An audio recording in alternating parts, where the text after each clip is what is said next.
Jina lake ni Niko, ambaye niko, hafananishwi, halinganishwi. Yeye ni wa kuaminiwa sana.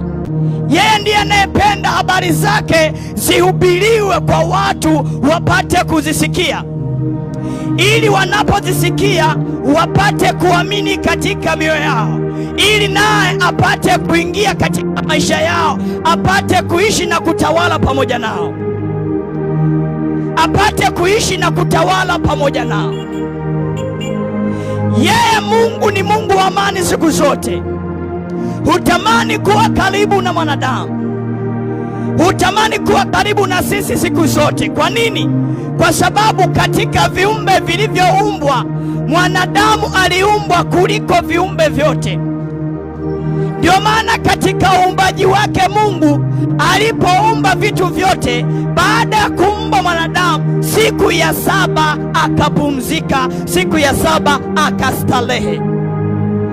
Alipokwisha kustarehe siku hiyo ya saba, akiwa ameketi katika kiti cha utukufu, akiwa ameketi katika kiti cha utukufu, huku akiwa amezingirwa na malaika, huku akiwa amezingirwa na maserafi, huku akiwa amezingirwa na wenye uhai wanne, huku na huku maserafi na makerubi wakiimba habari zake, wakimtukuza, wakisema hosana, wastahili kupokea utukufu, wastahili kuinuliwa, wastahili kuheshimiwa.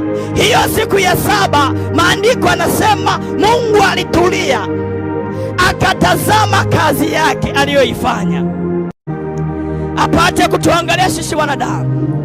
Ukisoma ile Zaburi ya 100, Zaburi ya 100, nataka nikuonyeshe kitu mahali hapa. Ninapenda sana kuyahubiri maneno ya Mungu.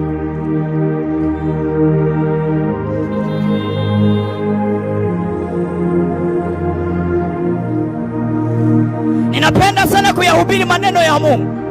Siku moja rafiki yangu fulani akaniambia, ndugu yangu, rafiki yangu mtumishi Isaya akaniambia kwamba nikiwa na mwanamke geto uwaga, akawa ananiuliza kwa nini sisikiagi njaa.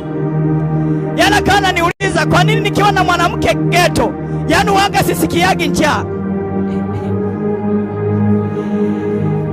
Ndivyo na mimi napokuwa nahubiri neno la Mungu, uwaga sisikiagi njaa. Uwaga napokuwa nahubiri neno la Mungu katikati ya watu, uwaga sisikiagi njaa. Kwa sababu neno la Mungu aise, yani ukilijua neno la Mungu hautakaa uwe mtu wa huzuni, uwe mtu wa kunungunika. Hapana, kwa sababu neno la Mungu siku zote ni tamu, ni tamu kuliko asali, ni tamu sana neno la Mungu. Angalia anachosema kile kitabu cha Zaburi ya 100, anasema hivi, ile Zaburi ya 100 anasema hivi, mfanyieni Bwana shangwe dunia yote. Yaani Mungu anasema tumfanyie shangwe, dunia yote imfanyie shangwe. Anaendelea kusema mtumikieni Bwana kwa furaha.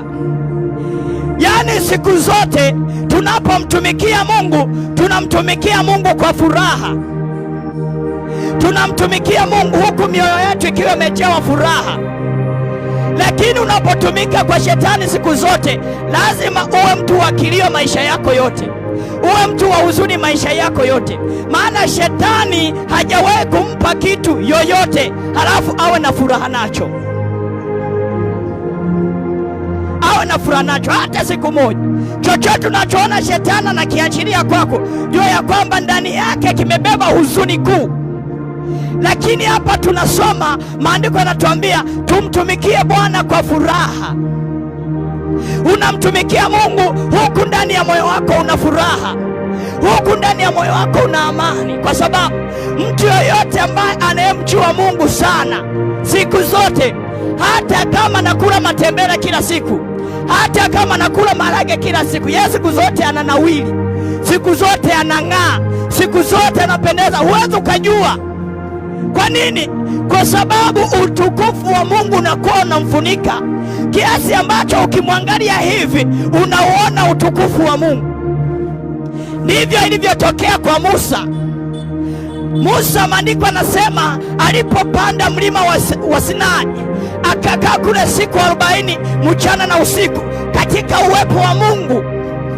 Maandiko anasema alipotoka kule, alitoka mwili wake ukiwa unang'aa kiasi ambacho wana wa Israeli hawakustahimili kumtazama, waliogopa kwa sababu alikuwa anang'aa. Ndio maana na mimi ninapenda sana kukaa kwenye uwepo wa Mungu. Nawe ndugu yangu, tamani sana katika maisha yako ukae kwenye uwepo wa Mungu. Ukiwa kazini, ujawe na uwepo wa Mungu.